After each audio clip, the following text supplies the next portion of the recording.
SSC চেয়ারম্যানের বক্তব্য নিয়ে চাকরিহারারা কি বলছেন শুনুন।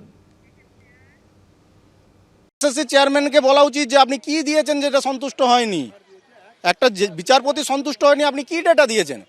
এসএসসি কে চেয়ারম্যানের সাথে যখন আমরা বারংবার দেখা করতে গেছি, 5 বার থেকে 6 বার, আমরা শুধু একটা কথাই বলেছি, আপনি যে বলুন যে এইগুলো অযোগ্য আর এগুলো যোগ্য, আপনি যোগ্যদের লিস্টটা দিন। উনি বলেছে আমি বলতে পারবো না যোগ্য কারা। উনি অযোগ্য কারা বলতে পারছেন, উনি যোগ্য কারা বলতে পারছেন না। তাহলে উনি যদি বলতে পারছেন না কারা অযোগ্য আমি বলতে পারবো না, তাহলে আপনি চেয়ারে বসে আছেন কেন? সুপ্রিম কোর্টের নির্দেশে 2016 সালের এসএসসির 25,752 চাকরি বাতিল হয়ে গেছে। যারা যোগ্য নতুন করে তারা নিয়োগের পরীক্ষায় বসার সুযোগ পাবেন বলে জানিয়েছে সর্বোচ্চ আদালত। কিন্তু কবে শুরু হবে নিয়োগ প্রক্রিয়া, কবেই বা শেষ করতে হবে তা স্পষ্ট নয়। খোদ স্কুল সার্ভিস কমিশনের কাছেই সব মিলিয়ে আতান্তরে চাকরিহারা যোগ্য প্রার্থীরা।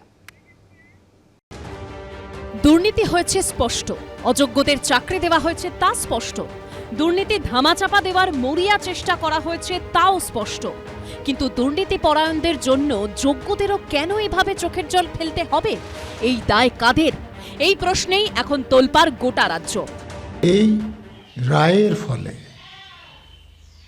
সবথেকে যাদের খারাপ হলো তারা হচ্ছে যারা বৈধভাবে চাকরি পেয়েছিলেন, আর এর জন্য সম্পূর্ণরূপে দায়ী আমাদের রাজ্যের মুখ্যমন্ত্রীর পদে যিনি বসে আছেন সেই মমতা ব্যানার্জি।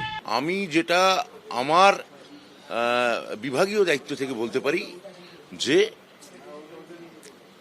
আমরা মুখ্যমন্ত্রী যা বলেছেন সেই অনুযায়ী সর্বতোভাবে আমরা বঞ্চিত এবং যোগ্য যারা আছেন তাদের পাশে আমরা সর্বতোভাবে থাকব।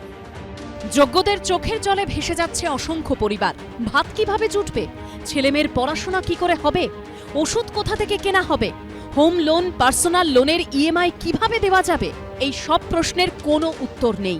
আর সবচেয়ে বড় প্রশ্ন হলো, চাকরি বাতিলের পর নতুন করে নিয়োগ প্রক্রিয়া কবে শুরু হবে কিংবা কবে শেষ করা যাবে তা স্পষ্ট নয় খোদ স্কুল সার্ভিস কমিশনের কাছেই। Will accept the supreme court judgement. ওরা বলেছে 3 মাসের মধ্যে প্রসেস করতে, আমরা করে দেবো। এটা সবাই বোঝেন যে কোনো নিয়োগ প্রক্রিয়ায় 3 মাসে শেষ হতে পারে না, কারণ পরীক্ষা নিতে হয়।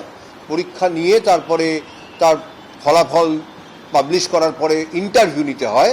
তাহলে কত ইন্টারভিউ নিতে হতে পারে, তাহলে অত ইন্টারভিউ নেওয়া, তারপরে প্যানেল পাবলিশ করা, তারপরে তার কাউন্সেলিং করা, একটা নয় একাধিক।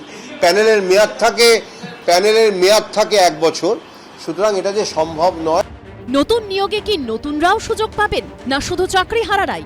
এখনো জানে না খোদ এসএসসি। সেটাই বললাম, আমাদের যা সংশয় আছে সেটা আমরা অবশ্যই এটা আইনি পরামর্শ অলরেডি নিয়েছি, ইতিমধ্যে নিয়েছি কালকে, কিন্তু এখনো সম্পূর্ণ চূড়ান্ত সিদ্ধান্তে যায়নি। চাকরিহারা যোগ্য শিক্ষকরা কি স্কুলে যাবেন? স্পষ্ট উত্তর নেই খোদ শিক্ষামন্ত্রীর কাছেই। 17,000 তারা স্কুলে যাচ্ছেন না, তাহলে ক্লাস আমার মনে হচ্ছে যে এটা এই তথ্য ঠিক নয়। বিশেষত গতকাল মুখ্যমন্ত্রী যে বার্তা দিয়েছেন সে বার্তায় পরিষ্কার করে তাদের কি করণীয় বা কি করণীয় নয় সেটা তিনি কালকে তাদের বলে দিয়েছেন। আর আপনারা যে এটা বলছেন, আমাদের কাছে এরকম কোনো তথ্য নেই যে তারা যাচ্ছেন না। আমি তো এরকম কথা বলতে পারি না। হয় প্রশ্নের উত্তর নেই, নয়তো উত্তরের মধ্যে ধোঁয়াশা। চাকরিহারা যোগ্যরা তাহলে যাবে কোথায়? এবিপি আনন্দ।